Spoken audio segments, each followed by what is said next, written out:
ایران کا ایک شہر ہے کرمان، وہاں پہ ایک شخص ہے حاج ماشاءاللہ، غالباً اب بھی زندہ ہے۔ پورے کرمان میں جب امام حسین کی مجلس کرواتا ہے، کسی بادشاہ اور وزیر کی مجلس میں بھی اتنے طعام نہیں ہوتے جتنا اس کی مجلس میں امام حسین کا نظر و نیاز ہوتا ہے۔ ہمارے ایران کے استاد کہتے ہیں کہ جب میں ان سے ملنے گیا اور اسی نیت سے ملنے گیا کہ پوچھوں تو صحیح آپ کے پاس اتنا پیسہ آتا کہاں سے کہ آپ امام حسین کے اتنے سفرے اور اتنے طعام لگاتے ہیں۔ جب ملنے گیا تو کہا کہ بوڑھا سا تھا 70 ایئرز کا، چہرے پہ عجیب نورانیت تھی، اور بیٹھا اور مجھے کہنے لگے کہ آج تک حسین کی میں نے جب بھی نیاز کیا میں نے جیب سے ایک پائی نہیں لگائی، مجھے نہیں پتا یہ کہاں سے آتا ہے، کون دے کر جاتا ہے، کہ پھر بھی یہ کیسے ہوا۔ میں نے آپ کے بارے میں بڑی چیزیں سنی۔ اس نے کہا کہ آج سے تقریباً 50 سال پہلے میرا کام تھا نجاری کا، جو لکڑیاں بناتے ہیں نا، لکڑی کا کام کرتا تھا، اور میری بڑی الفت تھی اور محبت تھی امام حسین سے۔ میری زندگی عشق حسین کے محور میں گھومتی تھی۔ میں لکڑی کا کام تو کرتا تھا، لیکن میں بڑی محنت کر کے لکڑی کے ممبر بناتا تھا حسین کے لیے، مسجدوں کے لیے ممبر بناتا تھا، تعزیہ بناتا تھا، تابوت بناتا تھا، علم بناتا تھا، جس بھی مسجد کا کام ہو سب سے پہلے وہ کرتا تھا۔ پورا سال میری یہ روش تھی، مسجدوں میں ممبر دینا، تعزیہ دینا، حسین سے عشق تھا۔ اس کے ساتھ ساتھ تھوڑے تھوڑے ہاسپٹلز کے کام بھی کرتا تھا۔ ایک دن کام کرتے کرتے اچانک مجھے اپنی کڈنیز میں بہت تکلیف ہوئی۔ میں نے درد کو دیکھے اندیکھی کر دیا۔ 2-3 ہفتے گزرے، تکلیف بڑھتی گئی، یہاں تک ایک دن اتنی تکلیف ہوئی میں بے ہوش ہو کے گر گیا۔ مجھے ہاسپٹل لے جایا گیا، ڈاکٹرز نے مجھ سے کہا کہ کب سے تکلیف ہے؟ میں نے کہا 2 ہفتے سے تکلیف پڑ گئی ہے۔ انہوں نے کہا جلدی جا کر اپنے یورین کے ٹیسٹ دو۔ جب یورین ٹیسٹ دینے گیا تو میرا یورین ہی نہیں آ رہا تھا۔ پھر ڈاکٹر نے ایک انجیکشن لگا، کہا آج کے بعد گھر چلا جا، نہ تجھے چلنا ہے نہ تجھے کام کرنا ہے، بس بستر پہ سیدھا ہو کے لیٹ جا۔ کہ جب گھر پہنچتے پہنچتے میرے پاؤں پھول گئے، اور کہتا ہے کہ مولانا اس دن کا سونا 4 سال تک میں اسی طرح بستر پہ سویا رہا، بدن پھول گیا، نہ ہاتھ ہلا سکتا ہوں نہ پاؤں ہلا سکتا ہوں، یہاں تک کہ میں نے آنکھوں سے دیکھنا بھی چھوڑ دیا، بس مجھے کانوں سے آوازیں سننے تھی۔ جب اس تکلیف میں پہنچا نا، اپنے جتنے رشتہ دار تھے سب چھوڑ کے چلے گئے۔ ایک میری بوڑھی ماں تھی، لوگ میرے قریب نہیں آتے تھے کہ یہ بیمار ہے اس کے قریب نہیں جاؤ، لیکن میری بوڑھی ماں میری خدمت کرتی رہی۔ ماؤں کی قدر کرو جب تک زندہ ہے۔ کہ اس ماں نے میری خدمت ایسے کی جیسے میں بچہ تھا۔ کہ ایک دن مجھے یہ ہو گئے ہاسپٹل آنا جانا، بدن بہت پھول گیا، کھال بالکل نرم ہو گئی۔ کہ ہاسپٹل لے جایا گیا، ڈاکٹر نے جب مجھے پلٹا تو میری پیٹھ پہ کیڑے پڑ چکے تھے کیونکہ بدن نرم ہو چکا تھا۔ میری ماں ڈاکٹر کو کہتی تھی بیٹے کو پانی پلاؤں، کہتا تھا نہیں، بس چمچ کو گیلا کر کے اس کی زبان سے رکھو۔ کہا 4 سال میں نے وہ پیاس چکھی جس کو سوچ کے میں حسین پہ روتا تھا۔ شدت پیاس میں نے بس دل میں نے حسین حسین حسین اپنے آقا کو، میں نے امید نہیں توڑی، حسن ظن تھا میرے آقا حسین پہ۔ کہ جب آخری دن ہاسپٹل میں گئے تو ڈاکٹر نے میری ماں کو کہا بس یہ چند دن کا مہمان ہے، اسے گھر بھیجا۔ یہ میں نے آواز سنی اور سنی تو میں رو پڑا۔ میں نے کہا امام حسین 4 سال سے آپ سے امید لگا کر بیٹھا، مولا کیا آپ کا عاشق اسی طرح مر جائے گا؟ دنیا کیا کہے گی؟ حسین کے ممبر بناتا تھا اور حسین نے اسے شفا ہی نہیں دی۔ کہ میری ماں نے گھر کے سرداب میں لا کر مجھے سلا دیا۔ کہ وہ دن تھے محرم کے دن، پہلی محرم ہوئی، میری ماں نے جلدی جلدی گھر میں صفائی کرنا شروع کی اور نیچے آئی، کہنے لگی میرے لال محرم شروع ہو گیا ہے، اب میں تجھے حسین کے حوالے کرتی ہوں، میں جاتی ہوں مجلس سننے۔ کہتا ماں یہ کہہ کر چلی گئی، اس سرداب میں میں سو رہا تھا، 4 محرم کی رات آئی، آج بھی اس کا گھر موجود ہے، سب کچھ ہے۔ 4 محرم کی رات آئی، میں نے دیکھا کھڑکی سے ایک پرندہ اندر آیا۔ کہتے تب تک کان کام کرتے تھے، لیکن جیسے یہ پرندہ آیا میری آنکھوں نے دیکھنا شروع کیا۔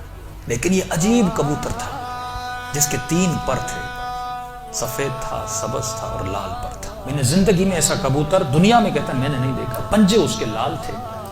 آیا اور آ کر میرے سرہانے پہ بیٹھ گیا۔ بیٹھنے کے بعد اس نے کلام کرنا شروع کیا، میرے کانوں میں آواز دے کر کہا تجھے پیاس لگی ہے؟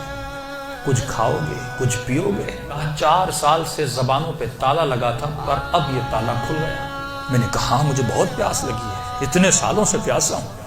کہ پتہ نہیں اس کی چونچ میں کیا تھا، اس نے میرے منہ میں ڈالا، بس وہ بدن میں جانا تھا، ایک عجیب سی فرحت مجھے ملی۔ پھر وہ پرندہ اڑا اور اڑ کے سامنے کرسی تھی اس پہ بیٹھ گیا۔ اب میں کہہ رہا اپنے ذہن میں یہ کہہ رہا تھا کہ مولا حسین اگر تو نے بھیجا ہے تو یہ اڑ کے میرے پاس آئے گا یا میرے بستر کے نیچے جائے گا، اگر تو نے نہیں بھیجا یہ اڑ کے چلا جائے گا۔ اتنا کہنا تھا، وہ پرندہ اڑا اور میرے بستر کے نیچے جا کر بیٹھ گیا۔ کہ بس اتنا ہوا، لیکن ابھی بھی بستر پہ لیٹا ہوا ہوں، لیکن تھوڑی فرحت مجھے مل چکی ہے۔ اب سوچ رہا ہوں یہ پرندہ کون ہے, کہاں سے آ رہا ہے. اتنے میں صبح ہوئی, میری ماں نیچے سرداب میں آئی اور اس کے ہاتھ میں رومال تھا. پہلے زمانے میں جب لوگ روتے تھے تو ایک رومال رکھتے تھے. کہ جلدی دوڑی آئی اور گیلا سا رومال تھا, اس نے اس رومال کو میرے اوپر نچوڑنا شروع کیا. میں نے کہا کہ اماں یہ کیا ہے؟ کہا یہ حسین کے غم میں جو آنسو بہائے نا تیرے بدن پہ مل رہی ہے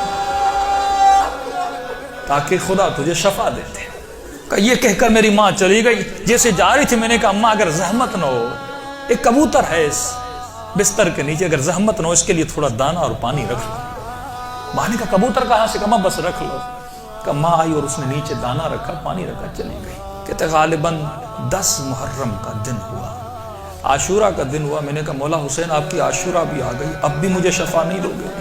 کہا رو ہی رہا تھا کہ اچانک میرے کمرے کا دروازہ کھلا اور میں نے ایک نورانی شخص کو اندر آتے ہوئے دیکھا.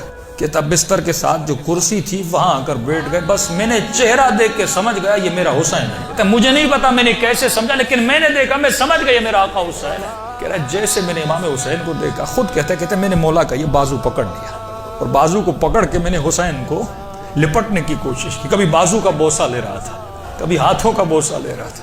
کہتا جب میں نے ہاتھ دیکھے نا تو مولا کی انگلیاں کٹی ہوئی تھی. میں نے کہا میں قربان جاؤں میرے آقا, 4 سال سے انتظار ہے, میری جان آپ پہ فدا مولا, اتنی دیر لگا دی اپنی زیارت کر. امام حسین نے اپنا ہاتھ میرے سر پہ پھیرنا شروع کیا. کہا آج ماشاءاللہ ہم آ گئے, ہمارا انتظار تھا, ہم آ گئے, تیرا انتظار ختم ہو گیا, بتا تجھے کیا چاہیے؟ میں نے کہا میں نہیں بتاؤں گا, آپ کو پتا ہے مجھے کیا چاہیے, آپ میرے حال کو دیکھ رہے, میں زبان سے کچھ نہیں مانگوں گا, آپ کو پتا ہے کہ مجھے کیا چاہیے. اتنا کہنا تھا, حسین نے میرے وجود پہ ہاتھوں کو پھیرنا شروع کیا. میرے ہاتھوں کو پھیرا, میرے کاندھوں کو پھیرا, میرے جسم پہ ہاتھ لگائے. کہا آج ماشاءاللہ جو تجھے چاہیے تھا حسین نے دے دیا. میں نے کہا آقا آپ کا بہت شکریہ. کہ مولا میں نے ایک نظر کی تھی. کیا کی تھی آج ماشاءاللہ؟ مولا میں نے نظر کی تھی اگر آپ مجھے شفا دیں گے میں 10 دن آپ کا نیاز کروں گا, 10 دن مجلس کروں گا اور 10 دن آپ کا نیاز کروں گا. امام حسین نے کہا آج ماشاءاللہ 10 دن اپنی طرف سے کرنا, 8 دن میری طرف سے کرنا. کہ مولا 8 دن کس چیز پہ؟ کہ آج ماشاءاللہ 10 دن تو حسین کے لیے کرے گا اور 8 دن میری طرف سے میری اماں زہرا کے لیے کرے گا. یہ کہہ کر حسین چلے گئے اور جب چلے تو میں رونے لگا. اتنے میں وہ پرندہ بستر کے نیچے سے نکلا اور اس نے پرواز کرنا شروع کی. کہتا مجھے نہیں پتا وہ پرندہ پڑھ کیا رہا تھا, حسین آواز میں کچھ کہہ رہا تھا. آواز سن کے میری ماں دوڑتی ہوئی نیچے آئی. اسی نیچے آئی لیکن دہشت اتنی تھی اس آواز میں, میری ماں اندر نہیں آ رہی تھی, پیچھے سے کہہ رہی تھی ماشاءاللہ یہ کمرے میں آوازیں کیسی ہیں.